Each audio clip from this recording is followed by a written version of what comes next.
Bharatiya Janata party నాచార division శక్తి కేంద్రం incharge అయినటువంటి గోపాల్ గౌడ్ జిల్లా అధికార ప్రతినిధి వారి ఆధ్వర్యంలో ఈరోజు స్వామి వివేకానంద జయంతి వేడుకలు ఘనంగా నిర్వహించడం జరిగింది.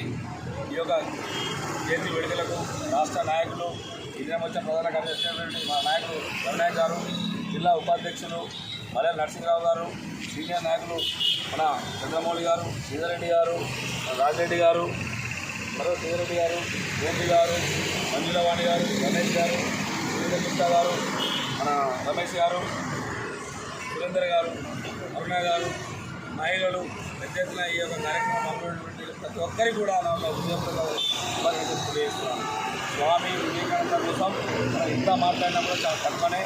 వారు కలకత్తాలో జన్మించినటువంటి స్వామి వివేకానంద ఒక కలకత్తాకే పరిమితం కాలేదు, వారు దేశానికి కూడా పరిమితం కాలేదు, విదేశాలకు కూడా పరిమితమైనటువంటి వ్యక్తి మన స్వామి వివేకానంద గారు. స్వామి వివేకానంద ఇంత అగ్రరాజ్యమైనటువంటి అమెరికాలో కూడా స్వామి వివేకానంద మన భారతదేశం కోసం మాట్లాడేటువంటి ఘనత మన వివేకానందకి దక్కుతుంది. ఎందుకంటే భావి తరాలకు యువతకు ప్రత్యేకంగా యువతకు పూర్తిగా నిలబెట్టినటువంటి వ్యక్తి మన స్వామి వివేకానంద గారు.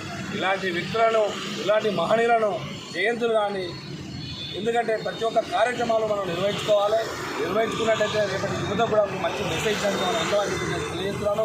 వారి జయంతి ఒకటే కాదు, ప్రతి కార్యక్రమాలు ఇలా నిర్వహించాలని తెలియజేసుకుంటూ ఈ యొక్క కార్యక్రమానికి ఒక్కరు కూడా స్వామి వివేకానంద ఆశయాలను మనను ఆదర్శంగా తీసుకొని ముందుకు వెళ్దామని చెప్పేసి నేను తెలియజేస్తున్నాను. ఈ అవకాశంతో ధన్యవాదాలు తెలియజేస్తాను.